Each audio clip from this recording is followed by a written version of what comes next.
வணக்கம் நண்பர்களே, இன்றைக்கு என்னுடைய சமையலறையில் சுவையான பீச் சுண்டல் எப்படி செய்கிறதுன்னு செய்து காட்டுறேன். வாங்க பார்க்கலாம். பீச் சுண்டல் பண்ணுறதுக்கு இந்த மஞ்சள் பட்டாணி இதை நான் ஓவர் நைட் ஊற வச்சுருக்கேன். ஒரு 11 மணி நேரம் இது ஊறி இருக்குது. இதை 2 தடவை கழுவிட்டு ஊற வைங்க. அந்த தண்ணியை வடிகட்டிட்டு திரும்ப ப்ரெஷர் பேனுக்கு இதை அப்படியே மாற்றிட்டு இதில் ஒரு 4 கப்பு தண்ணி, 2 கப்பு சுண்டலுக்கு 4 கப்பு தண்ணி ஊற்றிட்டு உப்பு ஒரு 2.5 ஸ்பூன்லேருந்து 3 ஸ்பூனு உங்களுடைய உப்பு சுவைக்கு தகுந்த மாதிரி எடுத்துக்கோங்க. உங்களுக்கு உப்பு எப்படி இருக்குன்னு பார்க்கணும் அப்படின்னீங்கன்னா தண்ணியில் உப்பை சேர்த்துட்டு நல்லா கலக்கி விட்டுட்டு நீங்கள் இந்த தண்ணியை லேசாக டேஸ்ட் பார்த்தீங்கன்னா உப்பு லேசாக கரிக்கணும். உங்களுக்கு அந்த பதத்துக்கு உப்பு நீங்கள் சேர்த்தா போதும். 2.5லேருந்து 3 டீஸ்பூன் மேக்ஸிமம் போட்டால் போதும். இதை அப்படியே ப்ரெஷர் குக் பண்ணி எடுத்துக்கலாம்.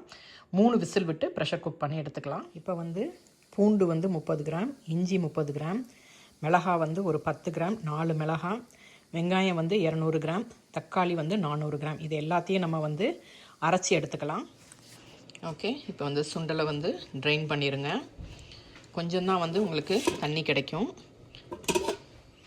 இப்போ அடுப்பில் ஒரு வாணலை வச்சுட்டு நம்ம அரைச்சி வச்ச அந்த மசாலாவை இதில் சேர்த்துக்கலாம். பேனில் எண்ணெய் சேர்த்துட்டு அதில் கருவேப்பிலையை ஃபஸ்ட்டு போட்டு வதக்கிக்கலாம். கருவேப்பிலை வதங்கினதும் நம்ம அரைச்சி வச்ச அந்த பேஸ்ட்டை சேர்த்து நம்ம வதக்க போகிறோம். இதில் 1 டீஸ்பூன் மஞ்சத்தூள் சேர்த்துக்கோங்க, 1 டீஸ்பூன் மிளகாய்த்தூள், 2 டீஸ்பூன் மல்லித்தூள், 2 டீஸ்பூன் கரம் மசாலா சேர்த்து இந்த பச்சை வாசனை போகிற வரைக்கும் நம்ம இதை நல்லா வதக்கிக்கலாம். ஒரு 2 கப்பு தண்ணி சேர்த்துக்கோங்க. தண்ணி சேர்த்துட்டு தேவையான அளவு உப்பு சேர்த்துக்கோங்க. சேர்த்துட்டு இதை ஒரு 15 நிமிஷம் நல்லா நம்ம கொதிக்க விடலாம். அப்போ தான் பச்சை வாசனை போகும். அதுக்கு பிறகு நம்ம வேக வச்ச அந்த பட்டாணியை சேர்த்துக்கலாம்.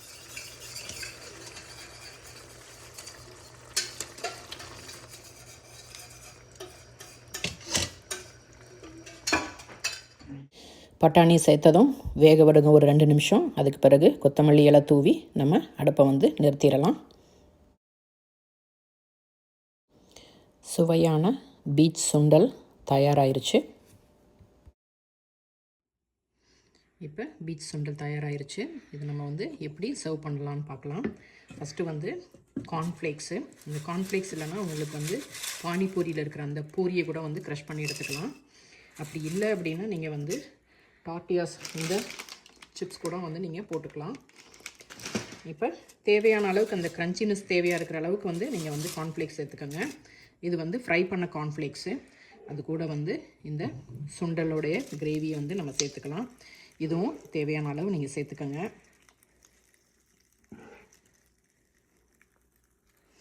இப்போ அதுக்கு மேலே நம்ம கேரட்டு, துருவி வச்ச கேரட்டு, அதே மாதிரி வெங்காயம் தேவையான அளவு, இது எல்லாமே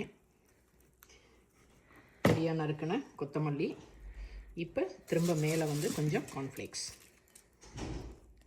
உங்களுக்கு சுவையான பீச் சுண்டல் தயாராகிடுச்சு. இந்த ரெசிபி பிடிச்சிருந்ததுன்னா லைக் பண்ணுங்கள், ஷேர் பண்ணுங்கள், சப்ஸ்கிரைப் பண்ணுங்கள். என்ஜாய். தேங்க்ஸ் ஃபார் வாட்சிங்.